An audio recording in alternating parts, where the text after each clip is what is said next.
Assalamualaikum warahmatullahi wabarakatuh. Bismillah, alhamdulillah. Innal hamdalillah nahmaduhu wa nasta'inuhu wa nastaghfiruh. Wa na'udzu billahi min syururi anfusina wa min sayyiati a'malina. May yahdihillahu fala mudilla lahu wa may yudlil fala hadiya lahu. Wassalatu wassalamu ala Rasulillah Muhammad ibn Abdullah wa ala alihi wa sahbihi wa mawalah, amma ba'd. Para pemirsa dan pendengar sekalian, dimanapun panjenengan semua berada, semoga senantiasa diberikan berkah, rahmah, salamat, diberikan ridho oleh Allah, rezeki yang melimpah berkah untuk bekal ibadah, memiliki keturunan atau dzurriyyah yang thayyibah, sholih dan sholihah. Pada kesempatan malam hari ini kami akan menyampaikan tema tentang bacaan tasyahud atau tahiyat yang boleh dirubah redaksinya setelah Rasulullah Shallallahu Alaihi Wasallam wafat. Bacaan tasyahud atau tahiyat termasuk satu dari 5 rukun qauliyah yang harus dibaca di dalam sholat.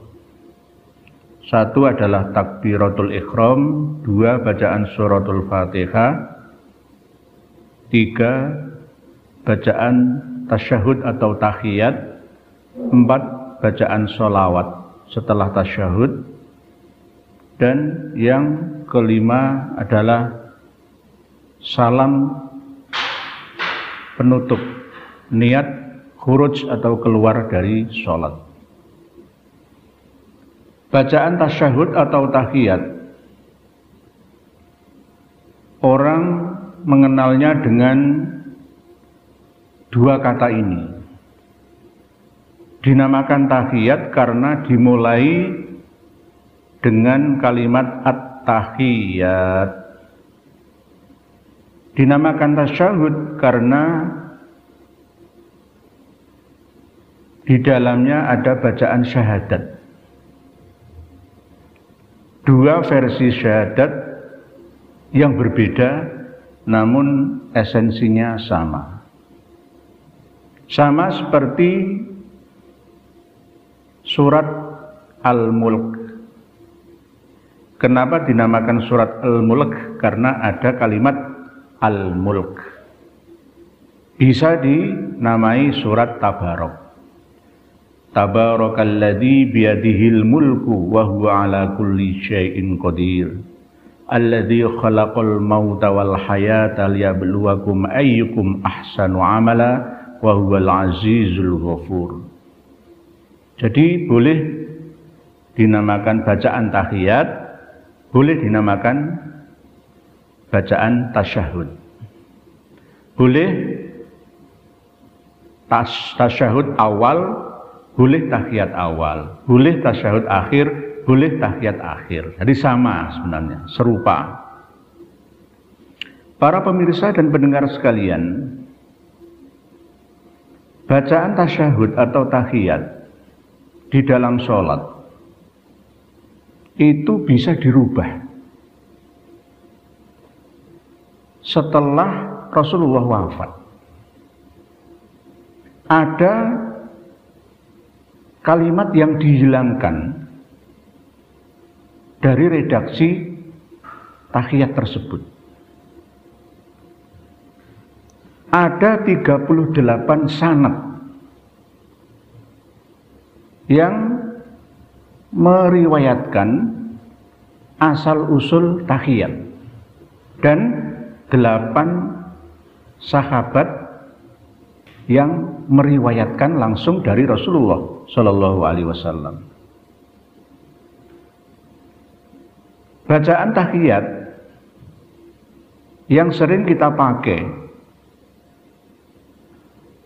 khususnya mazhab Syafi'iyah, itu menggunakan riwayat dari sahabat Abdullah ibnu Abbas radhiyallahu anhuma.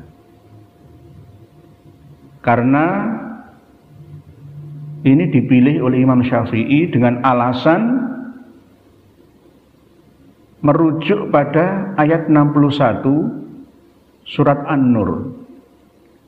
Tahiyyatan min indillahi mubarakatan thayyibah. Ada kalimat al-mubarakatus sholawatut thayyibatulillah. Jadi redaksinya sering dipakai oleh orang Indonesia.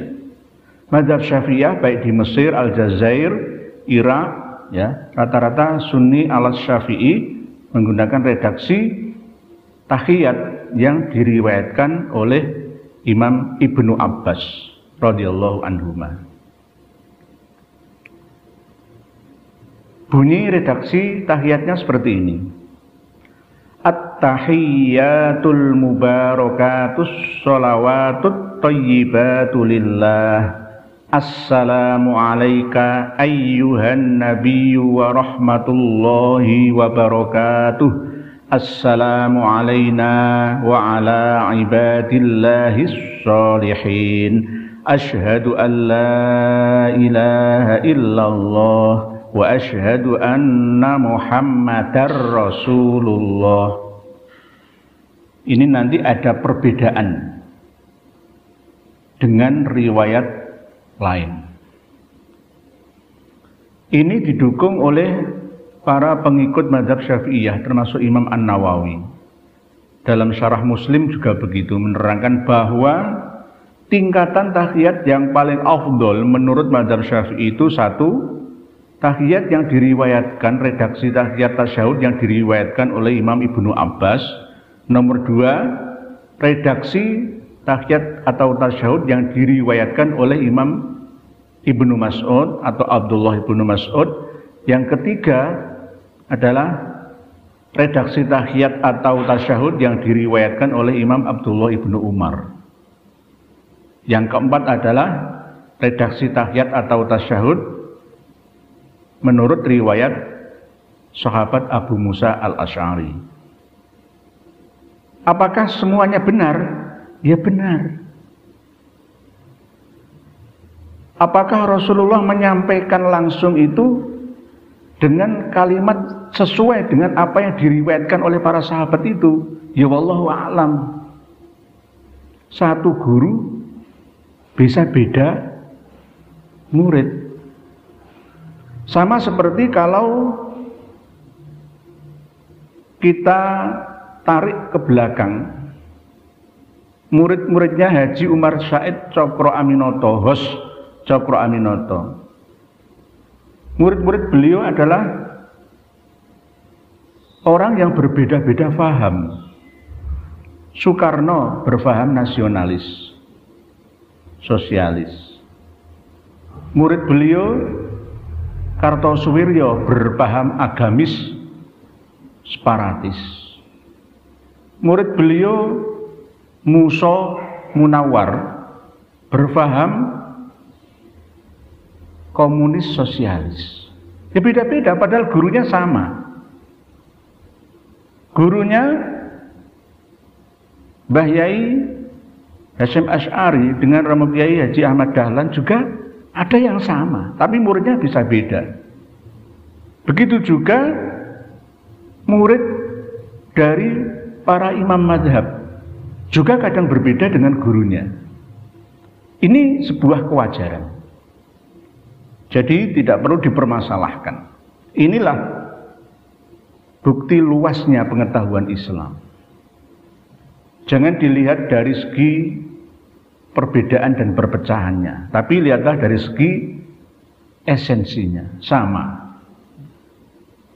Jadi yang dipilih oleh mazhab Syafi'iyah adalah tahiyat atau tasyahud,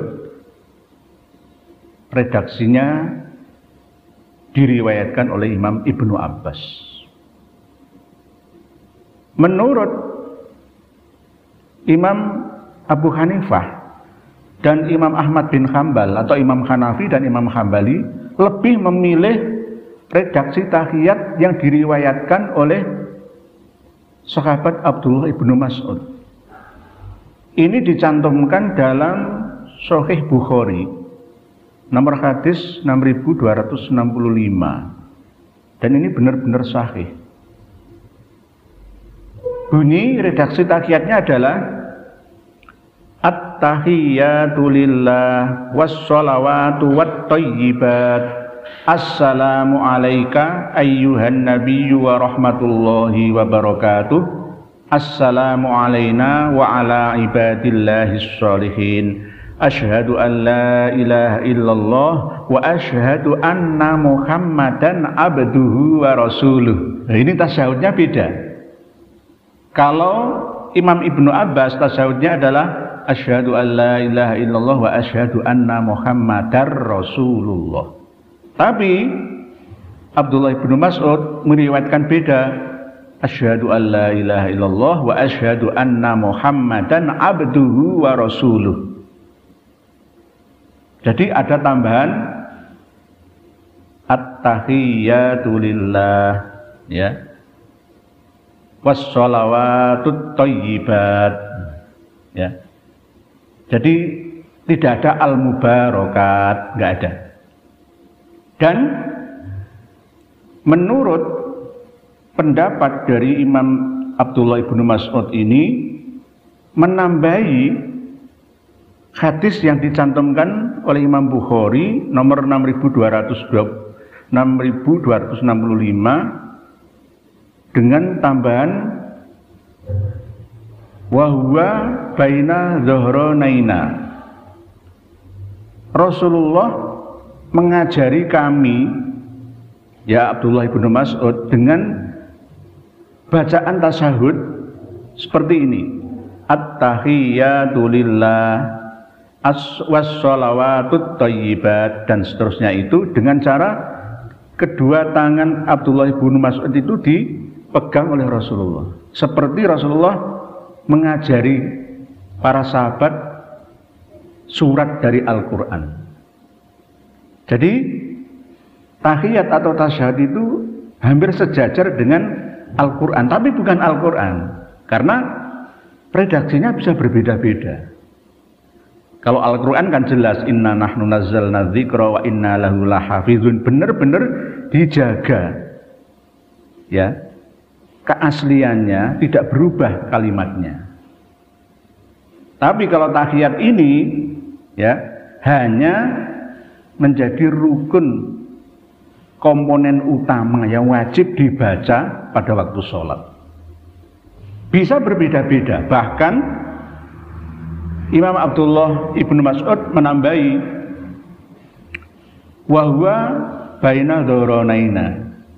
Bacaan tahiyat itu ketika Rasulullah masih hidup bersama dengan kami. Falamma qubido kulna assalamu ala nabiyyi wa rahmatullahi wa barakatuh. Ketika Rasulullah wafat, maka kami, ya para sahabat, ya, merubah bacaan assalamu alaika ayyuhan nabiyyu itu dengan bacaan assalamu ala nabiyyi wa rahmatullahi wa barakatuh, karena Rasulullah sudah wafat. Kalau Rasulullah masih hidup, domir K itu domir mukhatab, lawan bicaranya itu ada di depan kita. Jadi pada waktu kita sholat membaca tahiyat, baik awal ataupun akhir, itu sebenarnya seperti membayangkan, ya, kita berhadapan-hadapan dengan Rasulullah. Walaupun ada sebagian riwayat itu adalah redaksi yang didapatkan pada waktu Mi'raj, tapi ini saya tidak membahas itu. Saya hanya membahas tentang konteks redaksi yang bervariasi, tasyahud dan tahiyat itu. Jadi ketika Rasulullah sudah wafat, ya jangan memakai alaika, harus menggunakan kata ganti ketiga, Kalau alaika mukhotob lawan bicara itu kata ganti kedua. Ka itu yu panjenengan, benah sampeyan panjenengan, ya, anta itu pakai ka. Assalamu alaika ayyuhan nabiyyu wa rahmatullahi wa barakatuh. Oleh sebab itu Imam Abdullah bin Mas'ud merubah setelah Rasulullah wafat dengan bacaan dari Assalamu alaika ayyuhan nabiyyu wa rahmatullahi wa barakatuh ke bacaan Assalamu ala nabiyyi wa rahmatullahi wa barakatuh. Assalamu alaina wa ala ibadillahis sholihin. Asyhadu an la ilaha illallah wa asyhadu anna Muhammadan abduhu wa rasuluh. Jadi tidak pakai wa asyhadu anna Muhammadar Rasulullah, enggak, tapi abduhu wa rasuluh. Ini didukung dan dipakai oleh mazhab Hanafiyah dan mazhab Ahmad bin Hambal atau Imam Hambali. Bahkan didukung oleh Syekh Albani rahimahullah bahwa memang seharusnya setelah Rasulullah wafat jangan memakai alaika. Ya, pakailah ala nabiyyi. Jadi jika merujuk pada riwayat ini, maka ketika kita membaca sholawat kepada Rasulullah itu tidak boleh memakai alaika. Ya Nabi salam alaika, ya Rasul salam alaika, ya Habib salam alaika, salawatullah alaika. Berarti menurut riwayat Imam Abdullah bin Mas'ud didukung oleh Syekh Albani dilarang. Karena apa? Rasulullah sudah tidak ada. Rasulullah sudah meninggal dunia. Rasulullah sudah wafat. Yang dikhawatirkan nanti seakan-akan minta syafaat langsung kepada Rasulullah atau meminta sesuatu kepada Rasulullah. Padahal Rasulullah sudah tiada. Tapi menurut imam-imam yang lain, ya ini kan namanya variasi ya. Ini saya sampaikan kan supaya ada pilihan, ya. Ada solusi supaya kita ini tidak gampang untuk melakukan vonis salah terhadap orang yang tidak sama dengan kita. Jadi ya Nabi salam alaihi harusnya begitu ya. Jadi nggak usah ya mengundang Nabi, nggak usah. Karena kebanyakan umat Islam di Indonesia ini tidak paham bahasa Arab.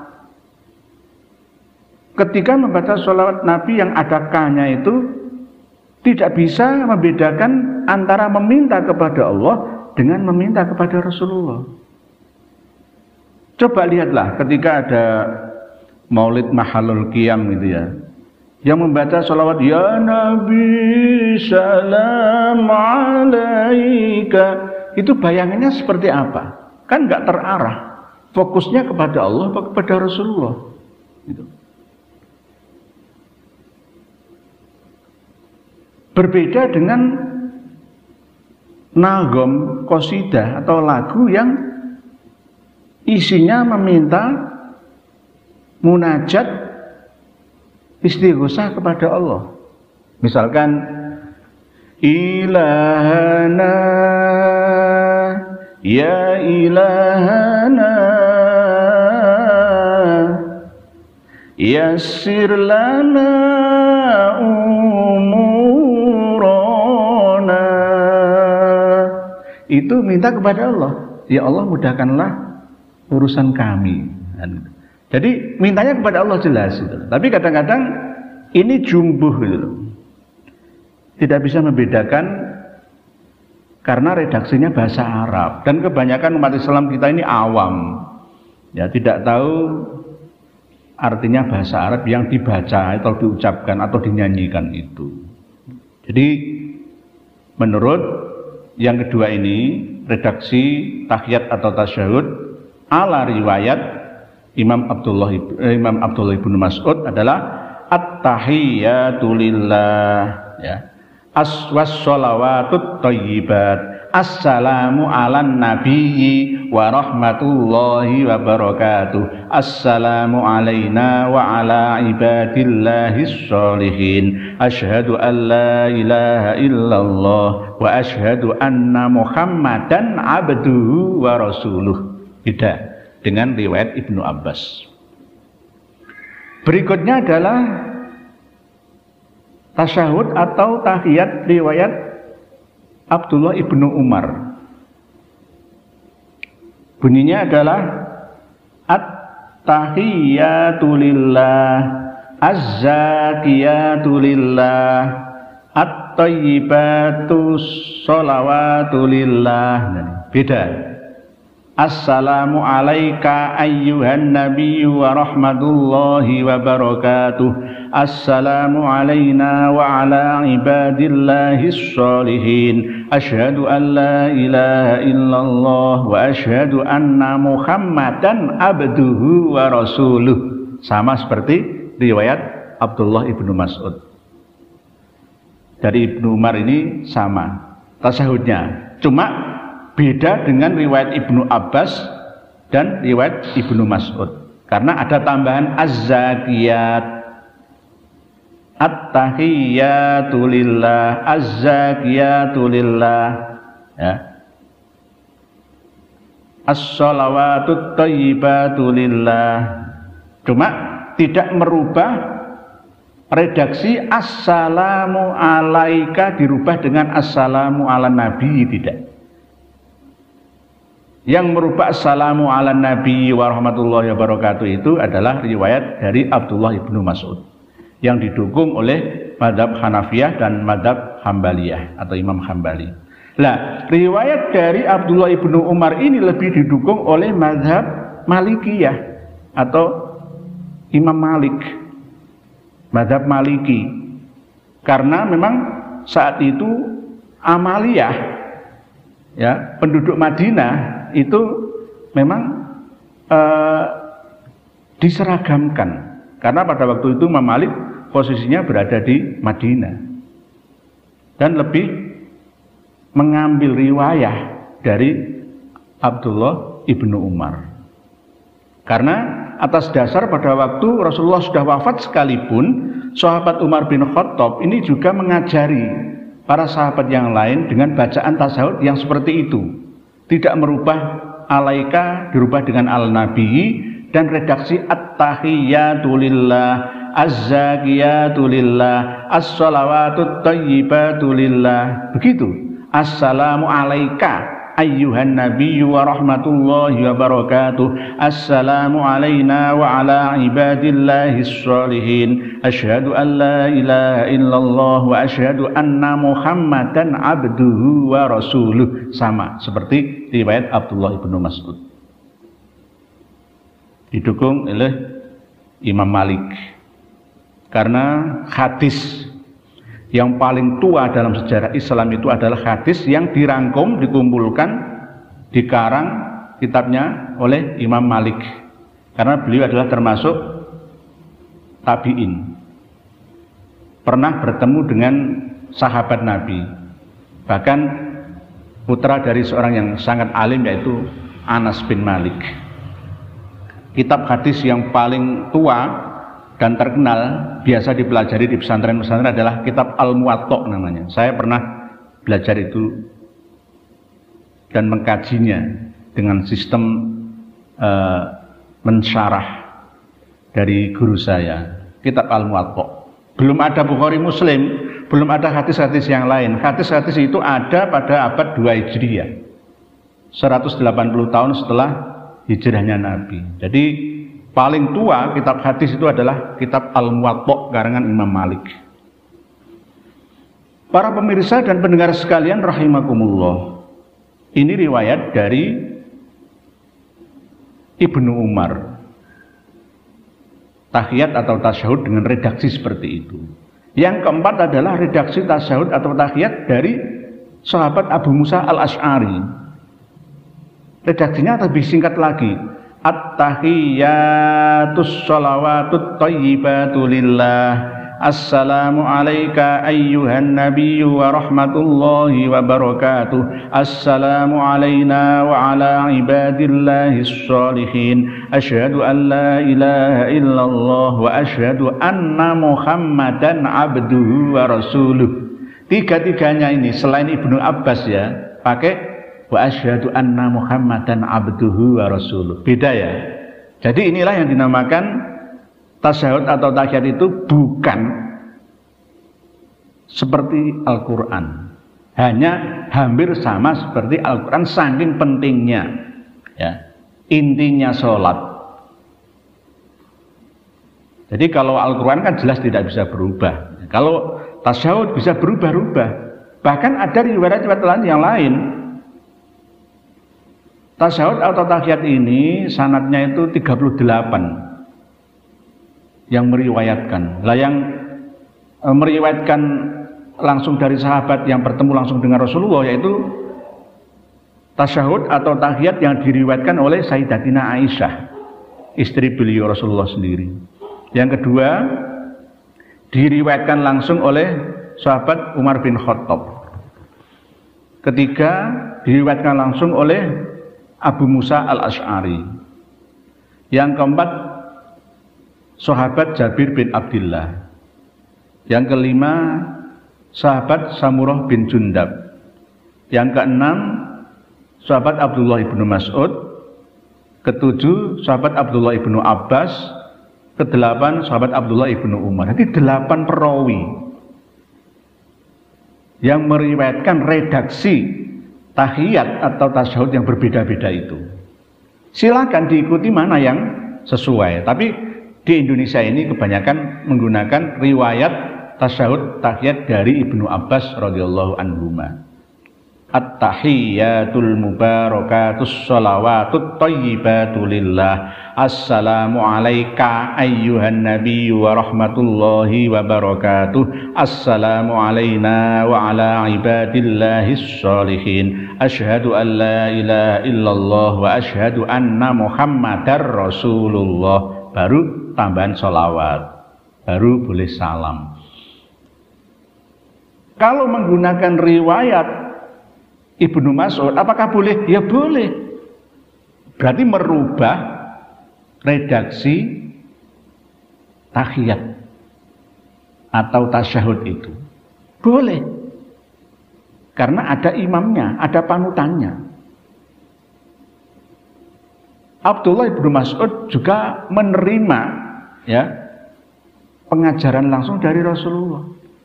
Berdasarkan istihad beliau dan dimaktub dalam Sahih Bukhari, banyak sahabat yang setelah Rasulullah wafat itu merubah kalimat assalamu alaika dengan assalamu ala nabi, karena Rasulullah sudah tidak berada di antara para sahabat itu. Kalau Rasulullah masih hidup, masih sugeng, maka assalamu alaika ayyuhan nabi wa rahmatullahi wabarakatuh. Kadang-kadang kalau kita sholat ini ya, pas tahiyat baik awal ataupun akhir ya, jenengan baca sholawat kepada Nabi assalamualaikum, apakah pernah dijawab oleh Rasulullah? Kan nggak pernah ya.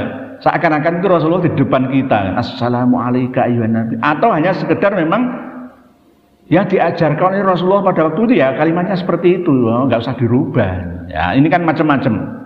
Oleh sebab itu sesuai dengan Piagam Amman Yordania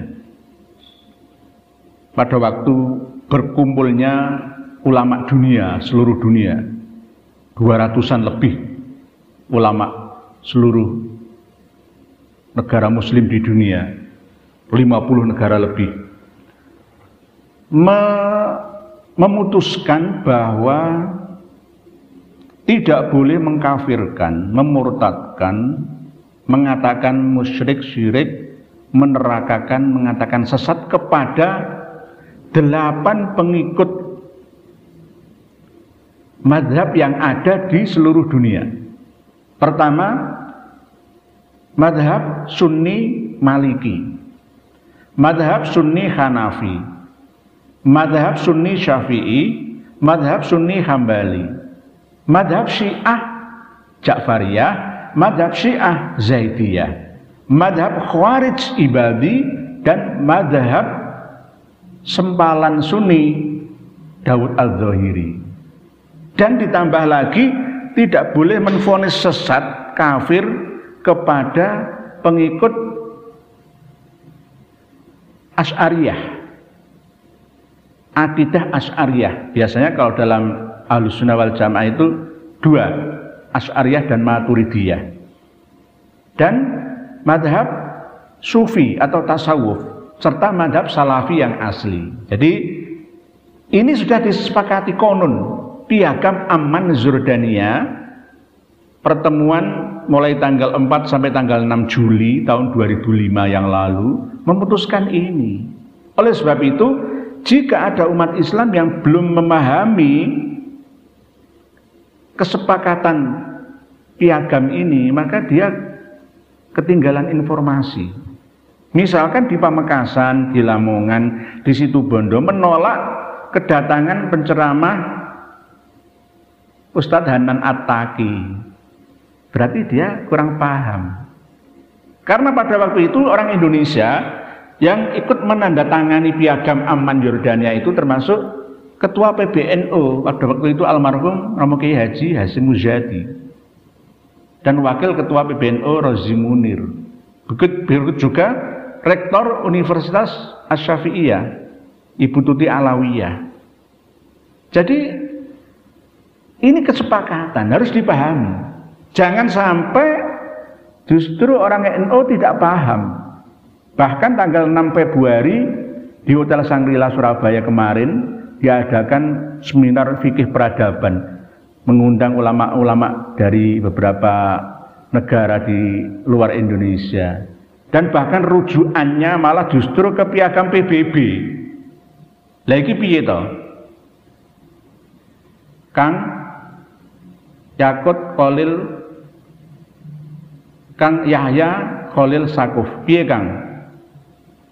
Sepuntene Kang, aja ngono Kang. Sampean itu dikibuli oleh piagam PBB itu, boleh dijadikan rujukan, tapi jangan dalam khazanah pengambilan hukum Islam itu kan Al-Qur'an, hadis, dan ada ijma, begitu juga ada qiyas, analogi. Kenapa kok sekarang malah justru rujukannya ke piagam PBB? Padahal piagam PBB itu sebenarnya hanya urusan duniawiyah, bukan urusan ukhrawiyah. Harusnya PBNU sekarang lebih cerdas, harusnya begitu. Membingungkan, membagongkan.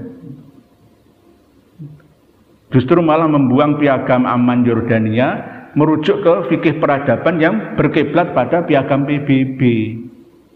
Dan bahkan saya melihat sendiri ketua PBNU yang sekarang, waktu itu belum ketua PBNU ya, tahun 2018 Kang Yahya Sakuf ya, Khalil Sakuf itu ikut nyanyian Yahudi. Lah ya kan enggak pantas lah ya. Ya semua kembali kepada diri masing-masing. Tapi jangan dibawa, diseret NU ini ke ranah kepentingan politik praktis atau pribadi, jangan. Sekali lagi, jangan khianati Hitoh 1926, jangan khianati pendiri NU Romo Kiai Haji Hasyim Asy'ari, Romo Kiai Haji Abdul Wahab Hasbullah, Romo Kiai Haji Bisri Sansuri. Walaupun sesuai dengan peradaban ya, sekarang harus menetapkan fikih yang berperadaban menyangkut dunia internasional, tapi jangan tinggalkan fikih-fikih klasik. Gitu. Para pemirsa dan pendengar sekalian rahimakumullah. Jadi ini saya sampaikan ada versi dan variasi bacaan tasyahud atau tahiyat itu. Boleh milih mana? Ya, semuanya pada benarnya. Kalau menurut saya begitu. Bukan berarti tidak fanatik itu enggak. Ya, memang begitu. Semuanya juga bersumber pada Rasulullah. Oleh sebab itu seringkali saya sampaikan bahwa kebenaran itu berversi dan bervariasi. Versi siapa? Gitu loh. Variasinya juga banyak. Tahiyat itu variasinya juga Ada 4 itu yang paling terkenal. Yang lainnya ada lagi riwayat-riwayat lain, ada 38 sanad yang meriwayatkan tentang redaksi tahiyat atau tasyahud itu. Hanya 8 sahabat Nabi yang langsung mendengar ya redaksi salawat yang diajarkan oleh Rasulullah kepada mereka. Sayyidatina Aisyah, Abu Musa al-Asy'ari, sahabat Umar bin Khattab, Jabir bin Abdullah, Samurah bin Jundab, Abdullah ibnu Mas'ud, Abdullah ibnu Abbas, Abdullah ibnu Umar. 8 orang sahabat ini yang meriwayatkan langsung dari Rasulullah. Dan berbeda-beda pula. Baik bacaan tahiyatnya, ada tambahan, ada pengurangan, dan tasyahudnya. Hanya Abdullah ibnu Abbas yang menggunakan tasyahud asyhadu an la ilaha illallah wa asyhadu anna Muhammadar Rasulullah. Ibnu Umar, Ibnu Mas'ud, Abu Musa al-Asy'ari menggunakan asyhadu an la ilaha illallah wa asyhadu anna Muhammadan abduhu wa rasuluh. Jadi mohon difahami supaya untuk bahan tambahan pengetahuan kita bahwa ternyata ada ya tahiyat atau tasyahud versi selain yang kita baca selama ini, dan semuanya ternyata juga sama benarnya. Ketika kita menghadapi orang yang berpaham Syiah Ja'fariyah, Syiah Zaidiyah, ya jangan kita sesat-sesatkan, jangan kita kafir-kafirkan, jangan kita katakan murtad, mereka itu murtad, syirik, zindik, masuk neraka dan lain sebagainya. Tidak boleh, ini sudah kesepakatan kok. Ya, ini sudah kesepakatan bersama, ijma ya seluruh ulama sedunia. Tidak boleh. Jadi oleh sebab itu saya pernah mengatakan tidak semua Sunni itu baik dan lurus benar, tidak semua Syiah itu sesat. LDII, Lembaga Dakwah Islam Indonesia, ya, ini mereka mengaku Sunni, sama mengaku Sunni. Bahkan Ijabi, Ikatan Jamaah Ahlul Bait Indonesia, yang dulu pimpinannya adalah Kang Jalaluddin Rahmat Bandung yang meninggal kemarin itu ya, tahun 2019. Itu juga mengaku sebagai Sunni, Ahlus Sunnah. Bahkan Syiah itu juga supaya dia bisa masuk ke dalam golongan Nahdliyin, mereka mengaku sebagai Jamaah As-Sunnah yang asli, Ahlul Bait namanya. Ijabi, Ikatan Jamaah Ahlul Bait Indonesia. Ini masih terjadi pertentangan terus-menerus antara Salafi yang mengkafirkan Ijabi, sama seperti kasus Sampang, Syiah Sampang. Sama seperti yang baru-baru ini antara Salafi dengan Nahdliyin. Padahal mereka itu saudara. Ya, Salafi Wahabi itu juga Sunni. Salafi Wahabi itu juga Sunni. Ustaz Hanan Ataki, peh ora wong Jawa, gak gelem nrimo. Ustaz Abdus Somad karena bukan orang Jawa, akhirnya NU juga nggak mau nerima. Ini gimana? Jangan begitulah. Katanya fikih berperadaban, ya harus terbuka. Oleh sebab itu saya sampaikan pada abad yang kedua Nahdlatul Ulama ini, para Nahdliyin pengikutnya harus semakin terbuka. Ya. Jangan gampang mengobrak-abrik, membubarkan sebuah pengajian. Kajian dilindungi oleh negara. Setiap warga negara berhak untuk berserikat, berkumpul bersama. Yang penting tidak membawa senjata, tidak mengolok-olok keyakinan mazhab yang lain. Terimalah. Kemarin sudah saya ingatkan, tapi Pamekasan masih begitu. Ansor-ansornya masih galak. Pengajian sudah dihadiri oleh banyak orang, dibubarkan. Ya ini kan nggak baik lah ini. Rebutan berkat, rebutan tumpeng. Setelah Indonesia merdeka, tumpeng kemerdekaan Indonesia ini juga jadi rebutan antara Soekarnois, ya, komunis dan agamis. Akhirnya yang agamis Kartosuwiryo akhirnya dihukum mati. Begitu juga Musa Al-Munawar juga dihukum tembak langsung mati di Ponorogo. Padahal ini ya sedulur semua. Inilah musuh yang paling berat dan sulit adalah musuh bangsa sendiri. Kalau musuh Belanda, musuh Jepang itu mudah membedakan warna kulitnya, rambut, matanya, wajahnya, ya.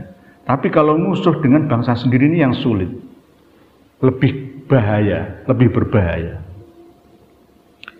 Para pemirsa dan pendengar sekalian, semoga dirahmati oleh Allah. Jadi boleh merubah redaksi tahiyat atau tasyahud setelah Rasulullah wafat. Alaika dirubah dengan alan Nabi, karena K-nya ini adalah dhamir mukhatab, orang kedua, kata ganti orang kedua harus berhadapan-hadapan langsung. K, kamu, assalamu alaika. Tapi kalau Rasulullah sudah wafat, maka dirubah menjadi assalamu ala nabi warahmatullahi wabarakatuh. Menurut ijtihad dari sahabat Abdullah ibnu Mas'ud, diamini, diikuti oleh madhab Hanafiyah dan madhab Hambaliyah. Madhab Imam Hanafi dan madhab Imam Ahmad bin Hambal. Monggo, nggak masalah. Sekali lagi saya bacakan redaksi tahiyat 4 variasi itu. Yang pertama, riwayat Ibnu Abbas, at-tahiyyatul mubarakatus sholawatut thayyibatu lillah, assalamu alayka ayyuhan nabiyyu wa rahmatullahi wa barakatuh, assalamu alayna wa ala ibadillahis sholihin, asyhadu an la ilaha illallah wa asyhadu anna muhammadar rasulullah. Yang kedua, riwayat Ibnu Mas'ud, at-tahiyyatu lillah was-sholawatut thayyibat, assalamu alan nabiyyi wa rahmatullahi wa barakatuh, assalamu alayna wa ala ibadillahis sholihin, asyhadu an la ilaha illallah wa asyhadu anna muhammadan abduhu wa rasuluh. Yang ketiga, riwayat dari Ibnu Umar, at-tahiyyatu lillah, az-zakiyatu lillah, as-sholawatut thayyibatu lillah, assalamu alayka ayyuhan nabiyyu wa rahmatullahi wa barakatuh, assalamu alayna wa ala ibadillahis sholihin, asyhadu an la ilaha illallah wa asyhadu anna muhammadan abduhu wa rasuluh. Terus yang keempat, riwayat dari Imam sahabat Abu Musa al-Asy'ari, at-tahiyyatus sholawatut thayyibatu lillah, assalamu alayka ayyuhan nabiyyu wa rahmatullahi wa barakatuh, assalamu alayna wa ala ibadillahis sholihin, asyhadu an la ilaha illallah wa asyhadu anna muhammadan abduhu wa rasuluh. 4 variasi ini, pilih mana yang sesuai. Kalau panjenengan biasa riwayat Ibnu Abbas, ya silahkan, monggo, nggak masalah. Semuanya sama-sama benarnya. Demikian sedikit yang saya sampaikan. Semoga banyak manfaatnya untuk kita semua sebagai bahan tambahan dan perbandingan bahwa kebenaran itu ternyata berversi dan bervariasi. Wallahu a'lamu bis-shawab. Akhirul kalam. Wassalamu alaikum warahmatullahi wabarakatuh.